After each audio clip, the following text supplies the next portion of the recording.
Ministri i Mbrojtjes së Izraelit, Israel Katz, njoftoi sot vrasjen e ministrit të inteligjencës së Iranit, Esmail Katib, në një sulm të orkestruar kundër tij. Kjo ngjarje pason vrasjen e zyrtarit të lartë të sigurisë Alil Aliani dhe kreut të forcës paramilitare Basi të Gardës Revolucionare, duke thelluar krizën e udhëheqjes në Teheran. Katib, i lindur rreth vitit 60-61 në provincën Khorasan, kishte një karrierë të gjatë në Gardën Revolucionare gjatë luftës Iran-Irak, si edhe në gjyqësore. Ministrin e inteligjencës, sipas thesarit amerikan, ai drejtonte rrjete kibernetike për spionazh, sulme, ransomware, dhe Ministria e Inteligjencës në drejtimin e tij ishte përgjegjëse për shkelje të rënda të drejtave të njerëzit, duke përfshirë persekutimin e aktivistëve, gazetarëve, grupeve fetare minoritare. Në qershor 2025, Katib pretendoi se Irani kishte sekuestruar dokumente nga programi bërthamor izraelit që sipas Agjencisë Ndërkombëtare të Energjisë Atomike lidhen me laboratorin kombëtar Sorek afër Tel Avivit.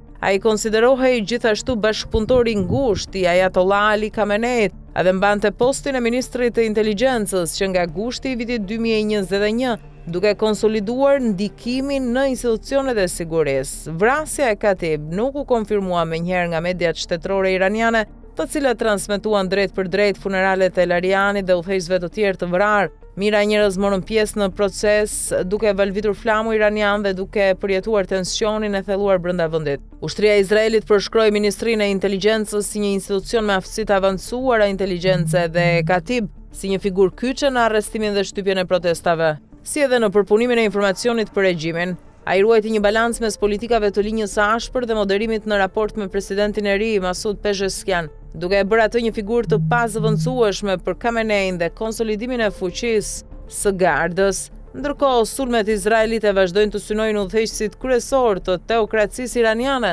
duke përfshirë edhe udhëheqësin suprem Khamenei në fillim të konfliktit më 28 shkurt. Kjo përshkallëzon tensionet në lindjen e mesme dhe vendos Iranin në një situatë të ndërlikuar politike dhe ushtarake, ndërsa komuniteti ndërkombëtar monitoron zhvillimet me shqetësim për pasojat globale. Katib njeh si klerik shiit i linjës së ashpër, por me aftësi të larta inteligjence, ndërsa Garda shpesh promovon oficerë për besnikëri ideologjike.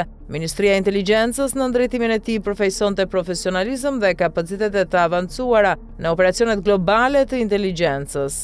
Ky zhvillim shënon një tjetër hap kritik në luftën e fshehtë mes Izraelit dhe Iranit, duke ngritur pyetje për stabilitetin rajonal dhe të ardhmen e udhëheqjes iraniane.